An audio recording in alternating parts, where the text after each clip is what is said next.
A young white woman, for reasons no one ever truly knew, left her newborn babies in a trash bin behind a rundown bus station. And a poor black man, no savings, no family, just a worn heart and two tired hands, was jogging past when he heard their cries. He could have kept walking. Most would have. But he didn't. He stepped into the filth and pulled out two tiny lives wrapped in a motel towel, covered in yesterday's throwaways. That moment, it didn't just save them. It changed everything. Because years later, those very girls, once tossed like garbage, would rise to become billionaires. Sounds like a novel, right? But this ain't fiction. This is a true story about love, loss, and a second chance that came without knocking. So go ahead. Pour yourself a cup of coffee or tea, settle in, and let me tell you a story that'll stir your soul and stay with you long after the credits roll. Some nights don't go quietly. They howl. That was one of those Texas nights. The kind where the thunder rolls long and low and lightning flashes so close you feel it in your teeth. Folks in Houston were tucked in tight, listening to the wind slap loose shutters and rattle tin roofs. But down on East Cross Timbers, one woman wasn't in bed. She was walking straight into something she'd never undo. Margaret Blake, 42, moved through the dark like she was being chased. Maybe by God, maybe by guilt. Rain soaked through her coat, but she didn't flinch. In her arms, wrapped in a damp motel towel, were two newborn girls. Quiet, still. One blinked once, the other didn't move. She didn't hum to them. Didn't kiss their foreheads, just kept walking. She reached the alley behind the bus depot. A place where no one looks twice. A rusted dumpster stood crooked against a chain-link fence, half covered in stickers and rust stains. The flickering light above buzzed like it was trying to warn her. Margaret looked around. No one. Just the night and the storm and the weight of what she came to do. She opened the lid. The metal groaned like an old church pew under a sinner's knees. Inside smelled of soda cans, grease wrappers, and something more permanent, like finality. She looked down at the girls one last time. "I don't hate you," she whispered, "but I can't keep you. I just can't." She laid them in, one at a time, adjusting the towel like tucking in bed linens, careful not to wake them. Then she closed the lid. Not hard.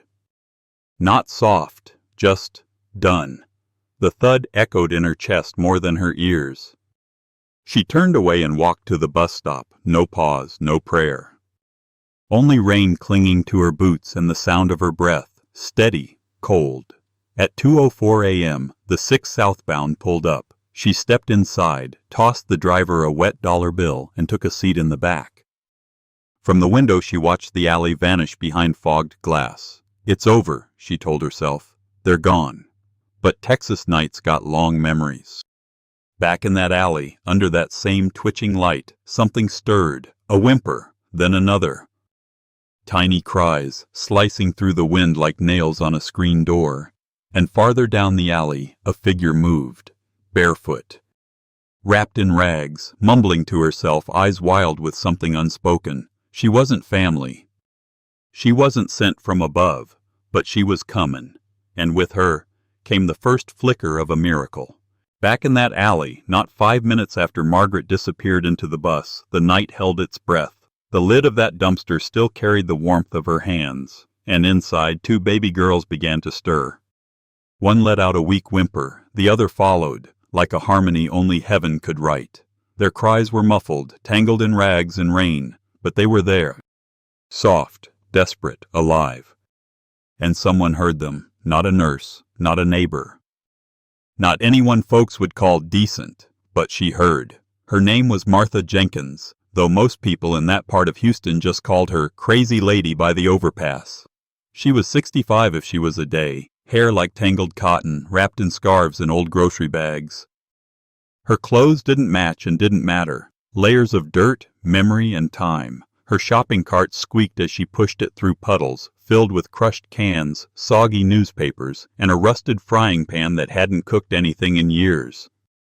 Martha talked to herself in whispers and shouts, sometimes to God, sometimes to ghosts. That night she was looking for dinner. The dumpster was one of her stops.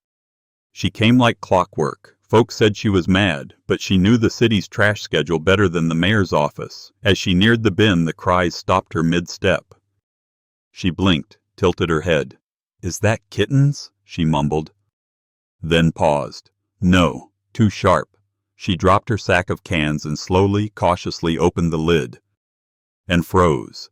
Inside were two tiny faces, wet and scrunched and louder now. Their mouths open, eyes wild with hunger, fear, or maybe just need. Martha didn't scream, didn't run. She just stared, then reached in with hands that hadn't touched anything tender in years. "Hey now, hush, sweethearts, don't cry." She lifted them out, one in each arm, like she'd done it 1,000 times. Her arms were thin, bones sharp under skin, but steady. At her waist, tucked into the folds of her coat, was a chunk of old bread wrapped in a napkin. She tore off pieces, crumbling it into their mouths. "Eat, babies," she said. Mama found dinner. But the girls turned their faces, spat the crumbs out. Their cries grew sharper. Martha frowned. "Oh, now don't fuss. I ain't got nothin' else." She sat down under the overhang behind an abandoned shed, her usual sleeping place, spread out her blanket such as it was, 2 trash bags and an old quilt, damp and stained. She laid the babies down beside her, tried to shield them from the wind with her coat. She sang, something broken, like a hymn without a melody, but they wouldn't stop. Their cries rose louder than the storm, and Martha, she snapped. "Enough!" she shouted. "Stop that noise! I said stop it!" Her voice cracked like old wood under pressure. Then she stopped. Looked at them, her face softened. "I'm sorry," she whispered.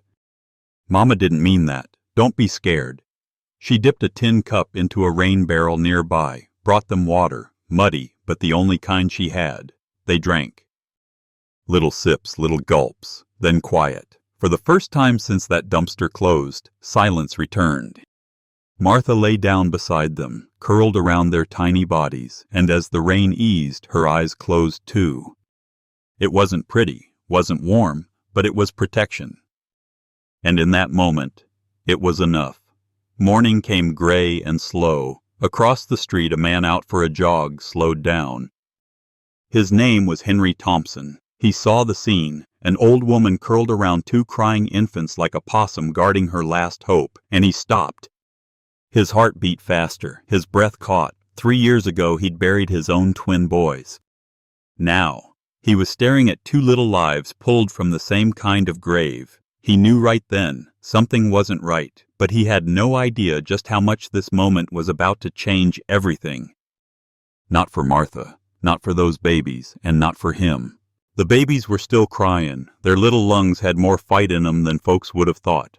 Martha, bless her soul, had done all she could, shared her water, her bread, even her body heat, but they were just too little, too new, too hungry, and that's when he appeared. Henry Thompson. 58. Wearing an old pair of sneakers, gray sweatpants, and a t-shirt from the church picnic 3 summers back.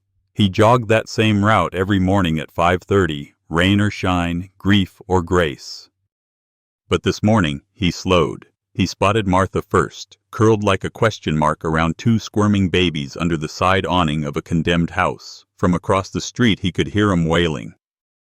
It wasn't the cry of just any child. It was sharp, uneven. It hit you somewhere deep, somewhere you thought was buried. He stepped off the sidewalk, walked across slowly, careful not to startle her. Martha's eyes flew open. She sat up, wild as a cornered possum. "Back off," she barked, snatching up a rock. "These are my babies." "You don't get to take 'em." Henry froze, hands up. "Ma'am, I ain't here to hurt you. You just want my babies," she screamed. "They's mine." She hurled the rock. It missed by 2 feet, but her aim wasn't the point. Henry backed off, heart pounding. But his eyes never left the children, and suddenly it hit him like a freight train. They were twins. Just like his boys, Elijah and Micah, dead 3 years now from a wreck out on Route 6, a drunk driver. A rainy night, 2 little coffins smaller than most coolers. Henry hadn't jogged that road for months after. couldn't bear it. But these two, they looked the same age, same size. Same everything. He stepped back, trembling, his voice thick. Lord, I don't know what this is, but if you're sending me a second chance, I'll take it. Now the hard part, figuring out how. He remembered something. A detail from church folks who'd seen Martha around town. Said the one thing she loved more than muttering to herself was Coca-Cola. Ice cold. In the bottle. 5 of 'em if you could spare it. Henry reached into his sweatpants pocket. Crumpled bills, $7 in change. He held the cash out, voice low. Miss Martha, he called gently, how about I give you this here money and you go get you 5 bottles of Coke, just like you like. Take your time, enjoy it. I'll watch the babies for you. You can trust me, darling. Martha paused. Eyed the cash. Her hands shook. Her face changed, softened. Maybe it was the word Coke, maybe darling, maybe both. She stood up slow, took the money and stared long at Henry. You stay right here, she said. Don't move. They's mine. She turned, bare feet slapping pavement, and disappeared around the corner. The moment she vanished from sight, Henry dropped to his knees beside the babies. They were cold, damp. One had a banana peel stuck to her back. He cradled them in his arms like they were glass. It's okay now, sweethearts, he whispered. I got you. He ran. Fast, faster than he had in years, rain still coming, shoes soaked, heart pounding. He didn't care. He kicked open his front door with his foot, ran straight to the bathroom, laid out towels, boiled water. Mixed it with antiseptic, stripped the girls down and washed each one like he was touching holy ground. The stink of trash clung to their skin, but he didn't flinch. He wrapped them in fresh bath towels, warmed bottles of formula, fed them in turns, and when they finally stopped crying and drifted to sleep on his chest, Henry cried for the first time in 3 years. Not from grief, not from guilt, but from grace, and around the corner. Martha reached the Coke shop. But the lights were off. It was too early. She pounded on the door, wild with want. Open up, I got money. The man inside shouted, What's wrong with you, woman? It's not even 6 a.m. If you don't give me Coke, I'll burn this whole place down. And she meant it. Because by the time she got back, her babies would be gone. Martha came back with 5 bottles of Coke clutched to her chest like trophies. But the alley was empty. No babies. No towels, just the rain, and that creaky streetlight still twitching like it had a secret. She stood there, eyes wild. Then dropped to her knees, Coke bottles rolling in every direction. Her hands clawed the dirt. Her voice cracked through the dawn. Where are my babies? Who took my babies? She wept so loud folks started looking out their windows, but nobody came down, because that's the way it goes when you're barefoot, dirty, and labeled crazy. Meanwhile, 5 blocks away, Henry Thompson sat on the floor of his tiny bathroom, 2 freshly cleaned baby girls wrapped in bath towels, sleeping like angels on his chest. His hands were still wet, his eyes too. He looked down at them. One let out a tiny hiccup in her sleep. You're safe now, he whispered. Ain't nobody throwing you away again. But safety don't come cheap. The next morning, the babies were burning up. Their skin was hot like asphalt in July. Their cries turned weak, labored. Henry rushed them to the nearest ER. The nurse took one look and called for backup. Doctors ran tests. IVs, oxygen masks, hooked up machines Henry couldn't pronounce. They kept whispering things like intestinal infection, contaminated exposure, and immediate surgery. A young doc with tired eyes sat Henry down. If we don't operate within 24 hours, he said, they won't make it. The cost? Over $14,000. Henry just stared. That was more than what he made in half a year driving the local church shuttle and his second-hand minibus. He nodded slowly, then walked out the door. That afternoon, Henry posted a handwritten sign on the windshield of his bus. For sale, $4,000 or best offer, no questions. By sundown, it was gone. So was his only income, but by midnight, he was back at the hospital, cash in hand. Fix 'em, he told the doctor. Do whatever it takes. The surgeon nodded. Henry sat in the waiting room all night, not even touching the coffee, just praying, silently, fervently. 2 days later, both girls made it out of surgery. Still weak. Still fightin', but alive. Henry named them right there in the hospital room, Grace and Faith. "Because y'all are the only two things I got left," he whispered. Weeks passed. Henry brought them home, fed them with powdered formula and bottled water. Washed cloth diapers by hand, sang old hymns in a cracked voice to get them to sleep. And when he wasn't raising those girls, he was breaking rocks at a quarry outside the city for $50 a day. It wasn't driving, it wasn't easy, but he never once complained, because being a father ain't about blood. It's about showing up. A month later, his fiancée, Angela Harper, stopped by. She hadn't called. Just showed up, hair done, looking confused. She walked in, saw the girls in the crib made from 2 milk crates and a blanket. Her jaw tightened. "So, it's true?" she said. "You really kept them?" "I couldn't just leave 'em, Angie," Henry said. "They didn't ask to be born." "And they sure didn't ask to be tossed like trash." She shook her head. "You're a bus driver, Henry. You don't have money. You don't have a future. Now you've got 2 mouths to feed that ain't even yours." "They're mine now," he replied. "That's enough for me." Angela didn't answer. She just turned, heels hitting the floor harder than they needed to. At the door she stopped. "We're done. I won't marry into this kind of burden." She slammed the door behind her, and Henry stood still, one hand on the crib, the other holding his heart. "Then she wasn't meant for this road," he whispered.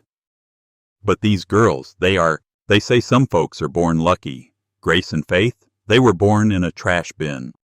But they were raised in the arms of a man who never once called them less. By the time they were 4, they called Henry Daddy without hesitation. He didn't correct them, never would. Mornings started with oatmeal, cheap, watery, but warm. Evenings ended with prayers and old gospel songs Henry sang off-key, and in between, he worked double shifts at the quarry, hands blistered, back bent, but eyes full of something money couldn't buy: purpose. He didn't have much, just a rented trailer, a beat-up Ford, and 2 daughters who thought he hung the moon. When the girls turned 10, they started helping out. After school, they'd walk 2 miles to the roadside fruit stand Henry had borrowed from a church friend. They sold bananas for 50 cents a pound. On good days, they made $20. On bad days, they sang to each other just to pass time. Faith had the sweeter voice. Grace was the hustler. "Ma'am, our bananas stay yellow twice as long." "Sir, 2 for 1 if you smile." Strangers remembered them, their braids, their laughter, the way they always said "God bless" before you walked away. At 15, they managed the stand alone. At 16, they convinced the local grocer to let them stock fruit on Sundays. They earned $60 a week and saved every dime. No fancy clothes, no smartphones, just dreams and discipline. Their goal?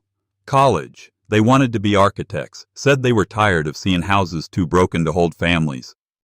Henry watched quietly, proudly from the porch every evening. "You girls are going to build more than houses," he said. "You're going to build legacies. But life don't always hand out straight roads." Senior year came. Grace and Faith took the SATs and the Texas college entrance exams, and both failed. The day they got the results, the girls sat on the porch, paper in hand, faces blank. Henry came out with 2 glasses of sweet tea and a tired smile. "We failed you," Faith whispered. "No," Henry said, sitting between them. "You showed up. You studied. You worked after school selling bananas under the Texas sun. That ain't failure. That's grit." They didn't say nothing more that evening. But later that night, the girls opened their secret envelope. Every dollar they'd saved since age 10. Over $3,000 in a Ziploc bag marked college. They looked at it, then looked at each other, and smiled. Next morning, they took the money, bought extra crates, and doubled their banana order from the distributor. Then they rented a used food cart off Craigslist for $200. They weren't going to college, not yet, but they were still going to build. By the time they turned 19, they weren't selling by the pound anymore. They were selling by the box. 3 years in, they supplied fruit to 5 counties. By 22, they had trucks, employees, contracts with public schools, and a lease on a warehouse outside San Antonio. They named the company Twin Roots Produce. Henry no longer broke rocks for $50 a day. He wore clean boots. managed the warehouse, and every Sunday still sang gospel songs, this time on a full stomach, in a real home his daughters had bought him. Folks in town started asking questions. Where'd these girls come from? How'd they get so far? And Henry always answered the same. They were heaven sent from the trash can, and I just held on long enough to see what God could do.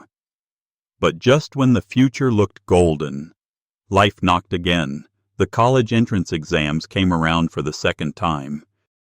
And this time both girls sat for 'em, confident, hopeful, older, but the results still failed. And as the envelopes landed on the kitchen table, something broke open inside Grace. Failure has a strange way of making folks quiet. After that second round of failed exams, Grace didn't talk for nearly 2 days. Faith, always the softer one, tried to stay hopeful. But even she kept to herself, scrubbing crates, checking inventory, just to stay busy. Henry knew better than to press. He let them be. Let them feel it. Let the silence do what sermons couldn't. But life, it wasn't done dealing cards. Just a few miles away, someone else was limping back into town, worn-down boots. A tray balanced on her hip, and a face that time hadn't been kind to. Her name?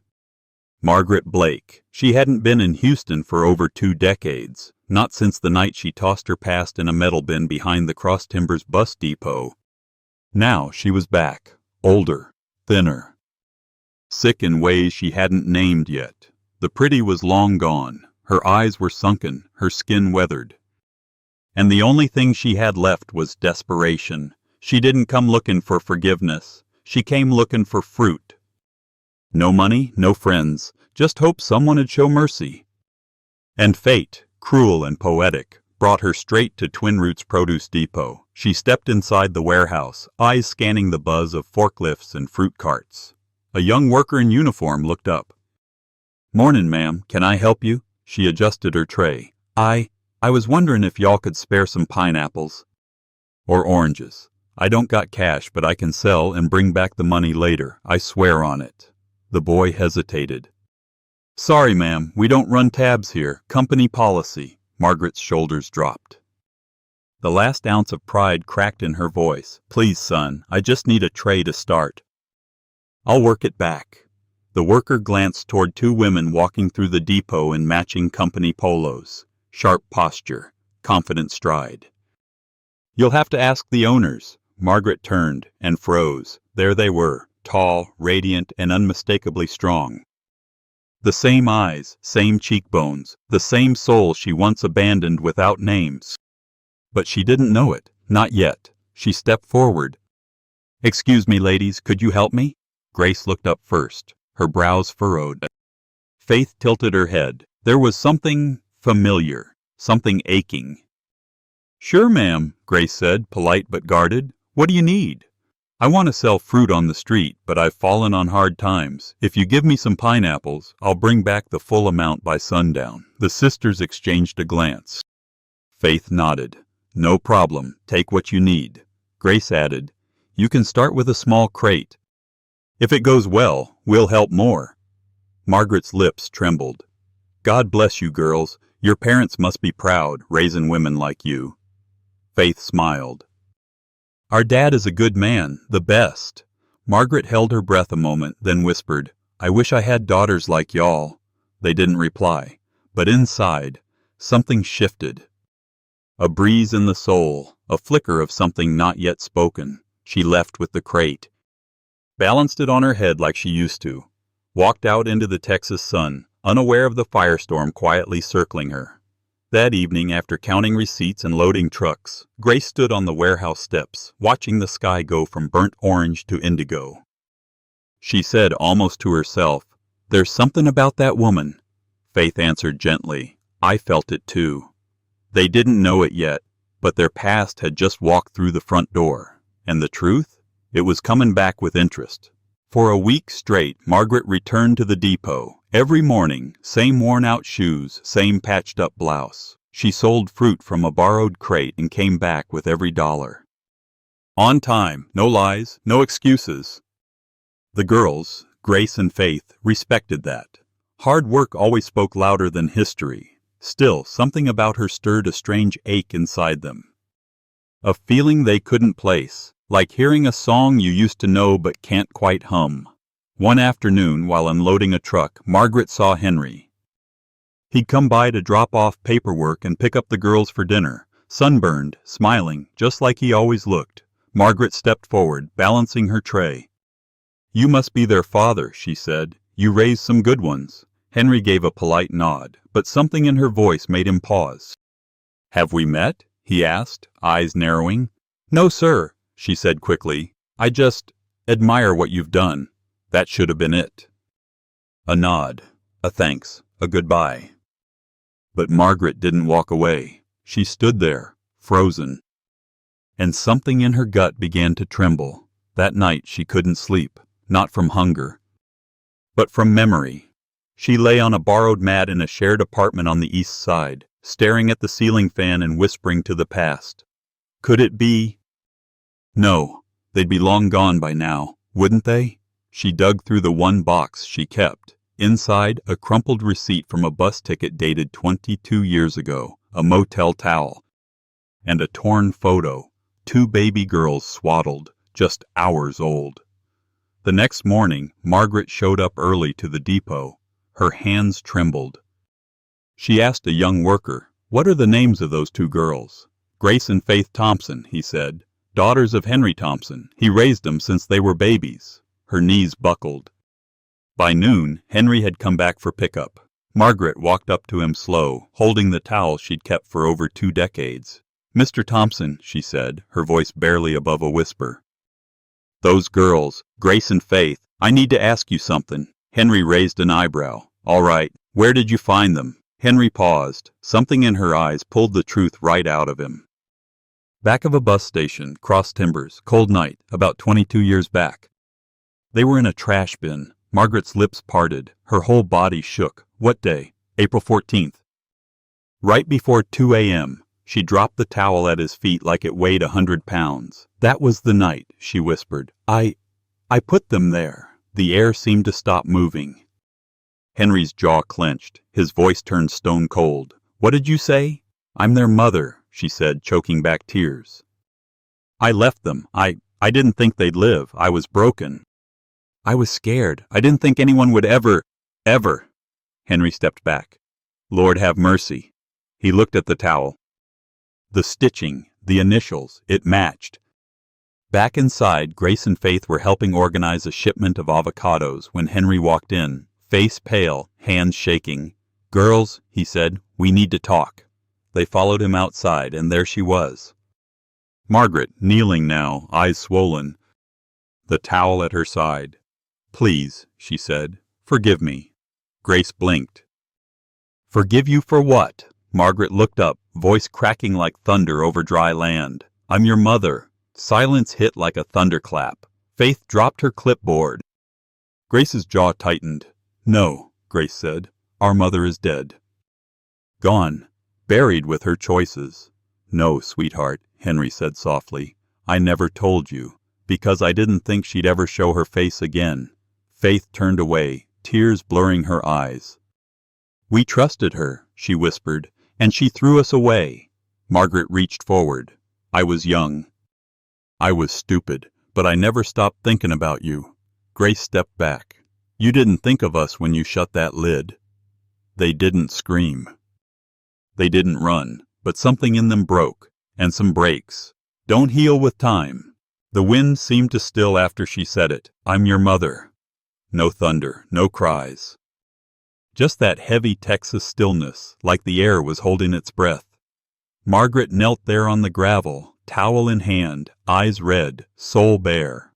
Across from her stood Grace and Faith, stiff as fence posts, silent as judgment. Henry didn't say a word. He just stepped aside, letting the girls face what he couldn't fix. Faith was the first to move. She turned away, arms crossed over her chest like a child bracing for a switch. "You don't get to say that," she whispered. Margaret's hands shook. I know I don't deserve it, but I had to tell you. I had to let it out before it's too late." Grace stared at her, voice low, cold as a December river. "Why now? Why not 5, 10, 20 years ago?" Why now, when our lives are whole? Margaret dropped her head. Because I'm dying. Doctors say it's all catching up to me. My liver, my heart, my sins too. Faith blinked. Is this why you came back? Not for us, just for help. Margaret didn't answer, but her silence said plenty. That night, the girls didn't eat, didn't speak. They sat out on Henry's front porch, listening to the cicadas buzz and trying to quiet the storm inside. Henry finally joined them, sat slow, cracked his knuckles like the truth was in his hands. She's wrong, he said. You do have a mother. Her name's Martha. She held y'all when no one else would. The girls nodded, slowly. Quietly. The next day, they did what few would. They went to the psychiatric center where Martha Jenkins had been under care. She was sitting in a rocking chair by the window, wearing a borrowed dress and humming an old gospel tune. Her eyes lit up when she saw them. My babies, she whispered. They hugged her tight. You're our mama, Faith said. You saved us before we even knew what saving meant. Later that week, Grace and Faith visited Margaret again, this time at a county hospital in a shared ward. Fluorescent lights flickered overhead. The air smelled of antiseptic and endings. Margaret was frail now. Hollow-cheeked, her voice barely a whisper. You came back, she said. We did, Grace answered, her tone softer than before. Faith held Margaret's hand. It felt like paper. We came because our mother asked us to. Margaret blinked. Martha? Yes, Grace said. She told us to forgive you. Said bitterness won't raise babies or heal wounds. Margaret's lips quivered. I'm sorry, for everything. For leaving you, for not looking back. Grace nodded. Faith squeezed her hand. We may never call you Mama, but we can let you go in peace. That evening, Margaret closed her eyes for the last time. No tubes, no machines. Just the rhythm of her breath slowing until it faded like a back porch radio at sundown. The nurse called time of death, 6:52 p.m. Henry stood at the doorway, hat in hand. The girls were silent, no tears, not yet. But the weight in the room was thick, like a hymn without words. A few days later, they took her back to the place she never thought she'd return, her hometown. The old Baptist church opened its doors. Her sister Deborah stood at the grave with folded arms and wet cheeks. When the casket was lowered, Grace whispered, She gave us life, even if she couldn't stay to live it with us. Faith placed a yellow rose on the coffin, then turned away, eyes searching the sky. Back home, the house was quiet, but not empty. Martha had moved in. Fully stable now, her mind clearer than it had been in decades. She helped fold laundry, hum gospel tunes, tell stories of grace and garbage. And for the first time in a long, long while, there was peace. There's a certain kind of silence that only comes after a storm's passed. Not fear, not pain. Just a soft stillness, like the land is holding its breath and giving thanks it survived. After Margaret was laid to rest, the girls came home changed, not just older, but wiser in a way that doesn't show in the mirror. They moved slower, spoke softer. Their steps were lighter, but their hearts carried weight. Martha had been released from the psychiatric center just weeks earlier, fully lucid now. Her mind, once scattered like leaves in the wind, had quieted. She took over the kitchen like she'd never left it. Collard greens on Sundays, biscuits from scratch on Mondays. Sweet tea cold enough to fix a bad day. Henry no longer rose before dawn to break rocks or hustle extra shifts. He wore clean boots, mended his porch swing, and found peace in sitting beside Martha in the afternoons, both of them quietly watching birds come and go from the pecan tree. For the first time in decades, there was no pretend, no masks, no running. Just home. At the depot, Twin Roots Produce hit its stride. Their fruit operation expanded across 6 counties. They didn't just sell bananas anymore. They moved watermelons from East Texas farms, peaches from Fredericksburg, crates of oranges that filled the air with sweet summer scent. But it wasn't just about profit. The girls had built something with a soul. They started the Grace Faith Foundation, pulling 10% of every month's earnings and pouring it into scholarships for girls in foster care, shelters, or straight off the street. Those forgotten voices were now getting school books, uniforms, even housing. "We were tossed out like trash once," Grace said at a town hall meeting, "but someone picked us up. Someone believed we were worth saving. We're just passing it on." One Friday evening, the whole family gathered round the dinner table. Martha was humming an old gospel tune while stirring a pot of red beans.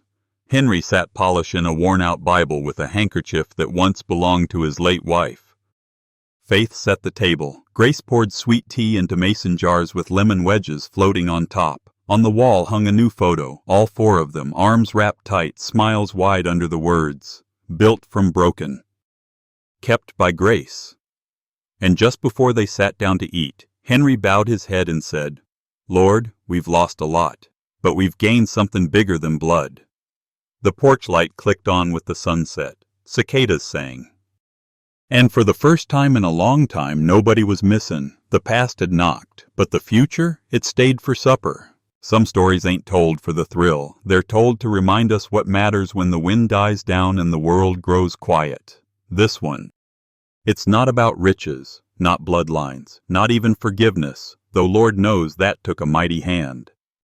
It's about what love looks like when no one's looking. A man with nothing but a broken heart and a rusted bus, raising two babies he didn't make, but claimed anyway. It's about a woman society threw away, who wrapped her madness around two lives and gave them warmth on a night meant for death. And it's about two girls who turned pain into purpose, not by forgetting their past, but by building something stronger out of it. In the end, legacy ain't in the name on your grave. It's in the hands you held, the mouths you fed, the people you stood by when it cost you something. Because in Texas we know, family ain't always blood. Sometimes it's the folks who showed up and stayed. If you were in Grace and Faith's shoes, could you find it in your heart to forgive the mother who once left you behind? Or does true family come from love, not blood? Share your thoughts below. We'd love to hear your story, your view, your voice.